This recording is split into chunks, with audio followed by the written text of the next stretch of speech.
नाज़रीन किराम अस्सलाम वालेकुम वरहमतुल्लाहि वबरकातुहू। योगी आदित्यनाथ का एक बयान पिछले कुछ दिनों से चर्चा में है, जिसमें योगी आदित्यनाथ 80 वर्सेस 20% की बात कह रहे हैं। सब लोग समझ गए हैं कि 20% कौन है।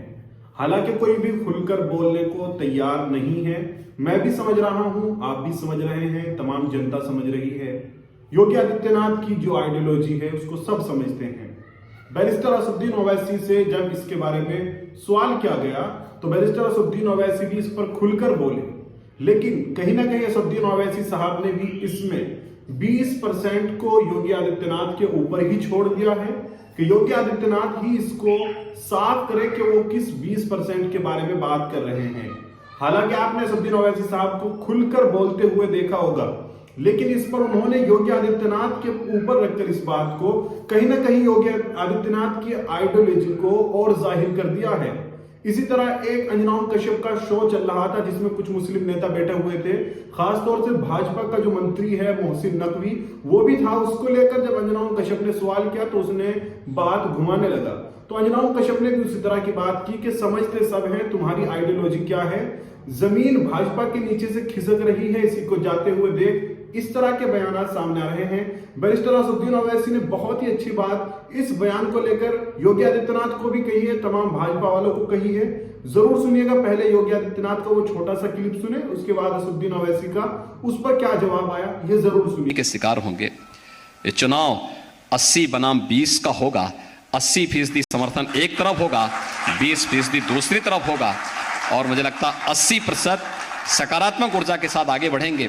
20% हमेशा विरोध किए हैं, विरोध करेंगे, लेकिन सत्ता बीजेपी की आएगी। बीजेपी फिर सबका साथ, सबके विकास के अभियान को आगे बढ़ाने का कार्य करेगी। किसी का इस पर क्या सोचना है कि वो किस 20% की बात कर रहे हैं? क्या वो 20% इस भारत के नागरिक है या नहीं है?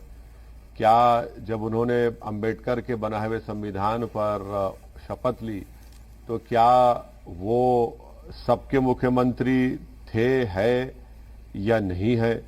या वो सिर्फ उन्हीं के मुख्यमंत्री हैं जो उनकी आइडियोलॉजी को मानते हैं? तो हम तो चाहते हैं कि वो खुल के बोले कि वो 20% क्या है, 80% क्या है। मगर जहां तक मुझे ये बैठकर दिख रहा है कि एक हिंदी अखबार ने ये रिपोर्ट की है कि 50% योगी आदित्यनाथ के राज में 50% जो डीएम थे, जो डीएम है अभी, वो उनका ताल्लुक ठाकुर समाज से और ब्राह्मण समाज से है, और 5% शेड्यूल कास्ट और ओबीसी से है। तो वो बता दें फिर ये क्या चक्कर है। तो उन्होंने तो जो सरकार चलाई है जातिवाद के नाम पर चलाई है जी, और इनके पास दिखाने को कुछ है ही नहीं। तो इसीलिए ये इस तरह की भाषा इस्तेमाल कर रहे हैं, 80%, 20%। तो ये इनको बताना पड़ेगा कि खुलकर बताइए, अल्फाज मत चाबिए, डरिए मत, बोलिए आप कि ये इसमें क्या है, खुलकर और सब्सटैंशिएट कर दीजिए उसको, ताकि मैंने आप कह रहे हैं कि बात छुपा के क्यों, साफ साफ बात हो, आप ये कहना चाह रहे हैं। अगर ये 80 और 20 वाला समीकरण है तो इसे ओवैसी जी समीकरण मानते हैं या ध्रुवीकरण मानते हैं? कि इनको सामने नजर आ रहा है अपनी बर्बादी।